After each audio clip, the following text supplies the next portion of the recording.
नमस्कार।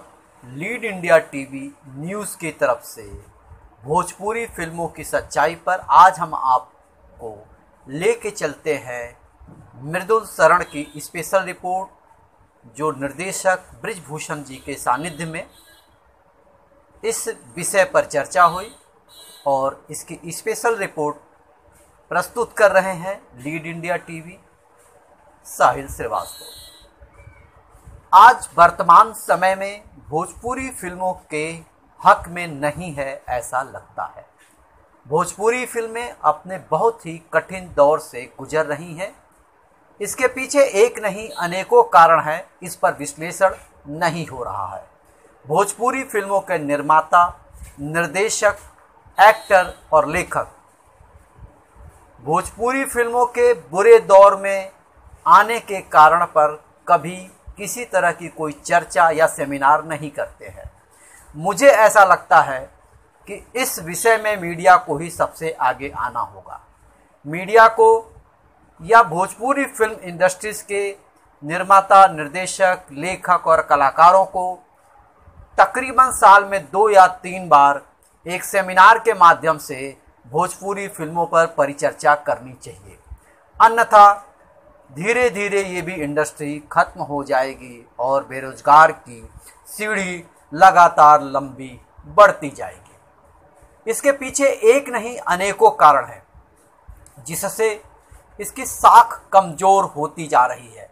निर्माता हो या निर्देशक, अभिनेता हो या अभिनेत्री, या फिर थिएटर मालिक हो या डिस्ट्रीब्यूटर, सब अपने अपने स्तर पर अपने अहम और स्वार्थ के चलते इसे रसातल में ले जाने को आतुर हो रहे हैं। शायद इन्हें अंदेशा नहीं है कि अंत में किसी के हाथ कुछ नहीं लगने वाला। नहीं लगेगा, क्योंकि विगत कई महीनों से भोजपुरी फिल्मों के दर्शकों का रुझान और ग्राफ दिनों दिन नीचे गिरता जा रहा है। क्योंकि भोजपुरी फिल्मों में व्यापकता, अश्लीलता ने भोजपुरी फिल्मों को बर्बाद कर दिया है। भोजपुरी फिल्मों के लेखन क्षेत्र में जहाँ पे साहित्य और संस्कार की प्रचुरता होनी थी, अब अश्लीलता घर घर में फिल्मों के माध्यम से, गानों के माध्यम से परोसी जा रही है। इसका सबसे बड़ा कारण ये भी है कि जो महिलाएं हैं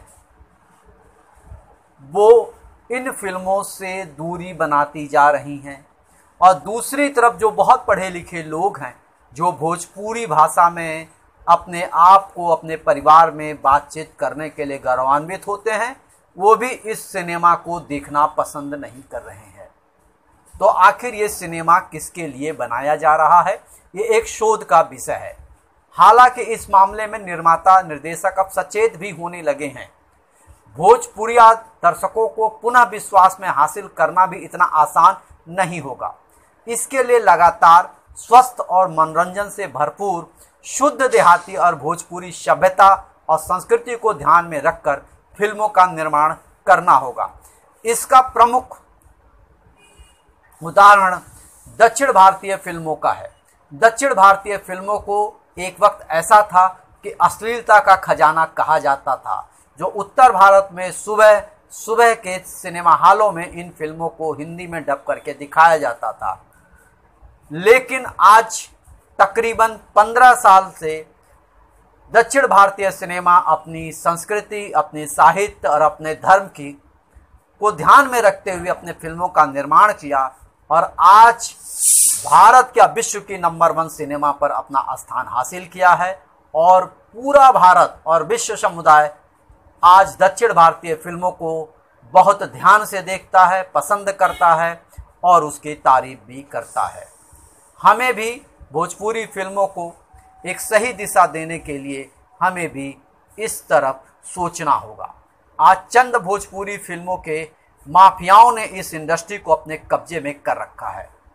आपस में ही खेल खेल रहे हैं, हालांकि फिर भी उन्हें अपनी फिल्मों की सफलता के लिए एड़ी चोटी एक करना पड़ता है।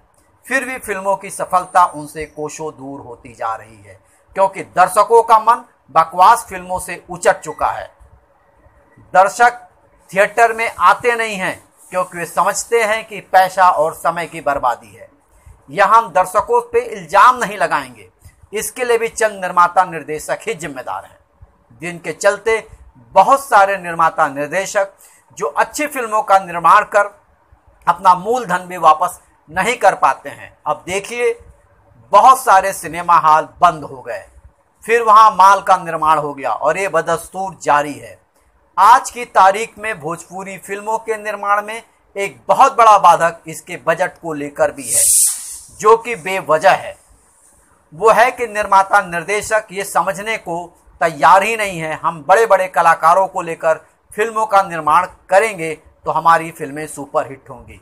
एक भ्रम के जाल में फंसे हुए हैं, जबकि सच्चाई ये है कि बड़े फिल्म निर्माता बड़े कलाकारों को लेकर भी अपने मूलधन और इंटरेस्ट की वापसी भी नहीं कर पाते हैं, लेकिन अपना दबदबा बनाए रखने के लिए वो लगातार फिल्मों का निर्माण करते रहते हैं। एक भ्रम अगर ऐसा है तो विगत कई दिनों बाद कई फिल्में सुपरहिट होती, लेकिन सुपरहिट फिल्में नहीं होती हैं। सिर्फ सुपरहिट फिल्मों का तमगा देकर अलग अलग मीडिया के माध्यम से प्रचारित किया जाता है कि ये फिल्में सुपरहिट हो गई हैं। अगर ऐसा नहीं किया जाएगा तो भोजपुरी फिल्मों के जो बड़े कलाकार हैं उनको फिल्में मिलनी बंद हो जाएंगी। इस भ्रम से बाहर निकलकर एक मजबूत और संदेशात्मक फिल्मों का निर्माण करना, मजबूत निर्देशन करने की कोशिश करनी होगी। इसे बेवजह का कुछ तथाकथित स्टार हैं जो अपना रेट इतना बढ़ा दिए हैं, अपनी रेमोनेशंस को इन्होंने इतना बड़ा कर दिया है कि किसी भी कंडीशंस में वो अपनी फिल्मों की लागत भी नहीं निकाल पाते हैं। अगर वो जिस तरीके से अपने बजट को कोट करते हैं, वो अगर गारंटी दे डिस्ट्रीब्यूटर को कि उतना पैसा वो निकाल सकते हैं, तो शायद मैं समझूंगा कि उनकी फिल्मों को लेकर बनाने से फिल्मों का बड़ा मुनाफा हो रहा है। आइए हम आपको बताते हैं कि नए कलाकारों को लेकर कम बजट में भी फिल्मों का निर्माण होता था। इसके साक्षात प्रमाण रहे हैं स्वर्गीय ताराचंद बाड़जात्या जी ने। उन्होंने हिंदी फिल्मों में इस तरह का बहुत बड़ा प्रयोग किया था। उनके द्वारा नई फिल्मों में नए कलाकारों को लेके अच्छी कहानी और अच्छे साहित्य और संस्कृति को लेके फिल्मों का निर्माण किया, फिल्मों से मुनाफा कमाया, एक मिसाल कायम की और बहुत से कलाकारों को जन्म दिया, जो आज वो कलाकार बहुत ही प्रसिद्धि पर हैं। भोजपुरी फिल्मों को जीवित रखना है तो हमें फिल्म निर्माता, निर्देशक और कलाकारों को इस विषय पर ध्यान देना होगा। हमें ये भी ध्यान देना होगा कि हम फिल्मों को किस रुख की तरफ, किस तरफ ले जा रहे हैं। मैं समझता हूँ कि भोजपुरी फिल्मों के सभी बड़े कलाकार, सभी बड़े निर्माता, लेखक, निर्देशक वो आपस में संगठित होकर हर 3 महीने में एक सेमिनार करें और इस विषय पर परिचर्चा करें कि भोजपुरी सिनेमा के साहित्य और संस्कार को लेकर किस तरह की फिल्मों का निर्माण किया जाए कि जो सिंगल थिएटर बंद हो रहे थे वो सिंगल थिएटर पुनः चालू हों, और इन फिल्मों को देखने के लिए सिर्फ पुरुष ही नहीं, हमारी माता बहनें हैं, वो भी सिनेमा से बाहर निकलकर, अपने घरों से बाहर निकलकर सिनेमा थिएटर तक आए, फिल्मों को देखें और 35 करोड़ की भोजपुरी बोलने वाले, समझने वाले लोगों के पास हम कम से कम 10% अपने सिनेमा हॉल की तरफ मोड़ सके। अगर ऐसा नहीं हुआ तो आने वाला समय भोजपुरी फिल्मों के लिए अंधकार होगा और निराशा ही मिलेगी और कुछ नहीं मिलेगा। आज आप ये विशेष रिपोर्ट भोजपुरी फिल्मों को बचाने के लिए इस रिपोर्ट्स को तैयार किया और आपके सामने प्रस्तुत किया है साहिल श्रीवास्तव ने। लीड इंडिया टीवी न्यूज़ अपने न्यूज़ चैनल के माध्यम से इस मुद्दे को आपके बीच में लेके आई है। अगर आपको ये मुद्दा अच्छा लगता है, आपको लगता है कि हमने सही विषय पे चर्चा की है, तो आप हमें कमेंट कीजिए, अपनी बात रखिए, सब्सक्राइब कीजिए और ज़्यादा से ज़्यादा लोगों तक इस बात को पहुंचाइए, जिससे कि भोजपुरी फिल्मों में बढ़ती हुई अश्लीलता को और असंस्कृति को सुरक्षा की जाए। जय हिंद।